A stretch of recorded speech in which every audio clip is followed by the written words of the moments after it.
Hi everyone, welcome. My name is Ashley Barnes-Wilson and I am the College Prep Advisor for Mount Vernon High School in the Northwest Coastal Region for College Success Foundation. And today I have the honor and privilege to be joined by Brian Conde Martinez, one of our CSF Achievers who is a senior this year. So we're excited to learn more about you, Brian, today. We have a series of questions to engage in conversation with you. So my first question is, when did you first realize you wanted to go to college, and what prompted you to want to go? So I think like middle school and kind of like entering high school at first was like, I don't know about that. High school, college college was like very scary concept. I was like, that'd be great if I can make it anywhere and like close to that. And I think I did Avid in middle school and kind of continued on with it. And like they did tours of it. And I was like, this is so cool. I love the campus. For me, like in my head, I was like, I just love the campus. I love the fountains in the middle. And I thought that was so awesome. But then I got involved in a bunch of like other extracurriculars, like student organizations, like DECA and debate. Through that kind of like, wait, I want to continue learning about this. I want to expand my knowledge there, and figured out like going to college and going to university was that next step for me to investigate and learn about all the stuff that interests me. Yeah, so it sounds like you've really embraced the opportunities to learn more about college. What has that process been like as a first generation college student? So it honestly has not been the easiest ride. It's like very difficult, I think, especially in a lot of like these organizations, kind of finding your place. It's like all of these people are super smart and like finding the position, and they're all like, a lot of people have that like educational background of like their parents went like full PhD and all that. They're like super smart, and kind of finding that position where you like, especially as a first generation student, you're trying to figure out and navigate your road of like how you want to get to college, how you want to get to university. And a lot of these students are talking like big game, especially in debate. They're like, oh, I'm gonna get into Stanford, I'm gonna go to Harvard, Yale. And then like sometimes as a first generation student, you're like, can I do that? And like kind of like that ability of kind of like, am I able to do this? And I think it's kind of been difficult for me to figure out like, I can do this, and kind of figuring out that road. Like, I totally got this. I just got to navigate my resources and make my way through. And I think that's like the best way. Pretty cool. Yeah, so it sounds like you've done a lot with just seeking out support and finding folks who can help you navigate that process, since you are kind of figuring out on your own and don't have parents who can help you with that. Yeah, and sometimes like students can be the best resource. Like I mentioned a bunch of students talk big game with like oh, they're gonna go to Stanford. Sometimes they're really wonderful resource. You'll be talking to them like, oh, really awesome, how do you plan to get there? And then they like tell you what they plan, and you like can build off of that and be like, whoa, I like that too, I'm gonna do that too. And kind of build with your own peers is sometimes just an amazing thing to do. Yeah, definitely, like utilizing any and all of the resources that you have. So you've mentioned a couple of times like different clubs you're involved in, and I know from working with you that you're quite involved at our school. So what drives you to step into these kind of activities? Honestly, there's like multiple factors, but like honestly just the way of like interacting with people and being able to make a change and difference. And this is just really great feeling to be able to do that, but also just like kind of the feeling that there kind of is change that needs to be made sometimes, and sometimes it's able to like learn and being able to make that change yourself, use that resource to do it yourself, learn those skills. So one day you can bring the change you wish to see, kind of like drives me toward that. So in debate, I learned about a bunch of real world issues.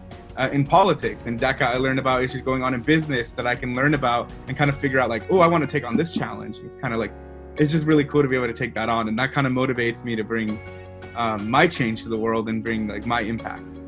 Yeah, that's awesome. So I'm just curious, what is one of the projects or initiatives that you've taken on to create change at Mount Vernon that you're most proud of? Currently, I think we're going through a bunch. We're still processing one. We're going through to create a mental health kind of program, but that's still in the works, and I think I'm going to work really hard on that within the upcoming months.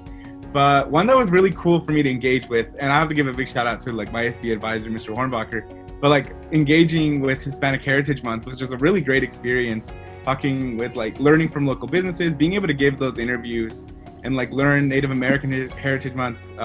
Just doing those interviews is like really cool, very insightful for me as well. It's just been a really awesome experience to learn about the variety and like all the culture that is going on in our world, especially in our ever diversifying world. is really just awesome to learn. So I think kind of like bringing that change to start the conversations about our diverse communities has just been an absolute pleasure and an honor to do. Yeah, well, that's wonderful. And I know that you are going to take your experiences that you've had at Mount Vernon and wherever you land next, right? They're going to be very lucky to have you as a part of their community. So what are some of the schools that you're looking at and what are you hoping for in this next step to college?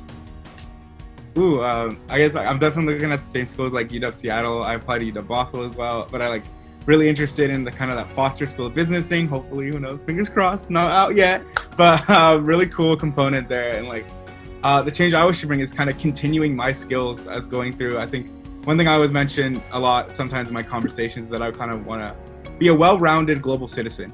And I want to continue that journey of learning and kind of basically continue that journey through university and college and continue bringing that passion to learn. Because as I mentioned earlier, we're in an ever diversifying world. So that means learning as much as we can about the world around us. So I wish to do that on campus and kind of bring that impact as well of continuing to learn well about these cultures that sometimes we overlook and just kind of starting that conversation again. Yeah, well, I'm definitely excited to hear all about your next steps, as you transition in, and excited to see what you learn about yourself as you're learning about different environments and new cultures and new communities. One of the things we're curious to know is how CSF has supported your post-secondary journey so far. Yeah, so College Success Foundation has definitely been there every step of the way for me. I do a lot of things all over the place, and sometimes really helpful. Miss Ashley right there really helps me kind of keep me in check. I go out, I sometimes, I go everywhere, and Miss Ashley's like, "Are you sure?" Kind of giving me those questions of kind of keeping me level-headed. So really awesome, checking in with me, especially now. Mental health is really important, and kind of getting that aid where you need it is really helpful to kind of have someone there for you, truly care about your journey there. I think that's really awesome. This is the resources as well. Even though this year we weren't able to take the SAT, but kind of that prep on the side is wonderful as well. SAT prep, not easy, but it's totally worth it. Wasn't able to take it because COVID, but just having those resources is just kind of giving you that extra push of you can do it and you should do it. And I think that's really awesome. That's great. So you've kind of talked about this a little bit and mentioned Foster School of Business, but do you want to talk about the career field you're wanting to go into and what you're wanting to do with that field of study? Yeah, so I think I did mention Foster School of Business, but in a way I kind of want to integrate other stuff like sociology into it. I think kind of just the study of how we function as humans is super interesting to me. That's something I want to go into. And that I think that plays a huge role in business, which is why I did ultimately choose the Foster School of Business, because I think they're ultimately ingrained in my head at least. And I find it super interesting and how to navigate those relationships of humanity, especially in business, to drive that positive impact in communities like my own here in Mount Vernon, and a lot of communities that could get a lot of support, and especially in creating programs like CSF, because I think I literally lived through the experience of the impact that programs like CSF do. So I kind of want to work with learning how those are made and how to create that impact in communities like my own. Yeah, so looking at the human side of business and understanding social responsibility and how to make a positive change in a community. Yeah. Just that. That's wonderful. So if you could go back and talk to your 8th or 9th grade self, what advice would you give yourself? Ooh, that's a tough one, because I honestly think I don't know, in a way my journey in the start was very rough, but I like how that journey that was rough ultimately led me to learning from them. So what would I tell my 8th grade self?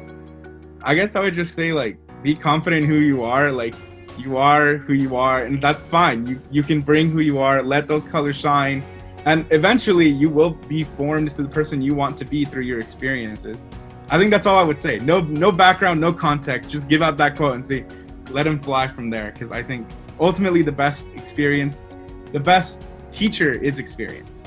Definitely. Well, and I hope that you continue to embrace that perspective and that mantra as you transition into this next phase.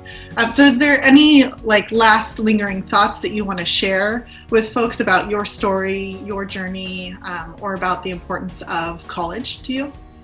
I guess I could say one thing, definitely just go for it. I think in my head, this past few years, a lot of it has really just been go for it. I do a lot of things, a bunch of extracurriculars, but what really pushed me was just that mantra in my head, and like a bunch of great supporters of just telling me go for it. And that just going for those experiences that I would be scared of normally led me to pursuing university and college, led me to all these great experiences that I've been able to experience. So I think as much as everyone tells you go for it, take a risk, definitely just take the risk, go for it. You never know what you can learn, and never know how it can shape who you are and what you learn. That's awesome. Well, thank you so much, Brian. So appreciate it. And I know that everyone will enjoy learning more about your story. No, thank you so much for having me. And thank you for listening to it today.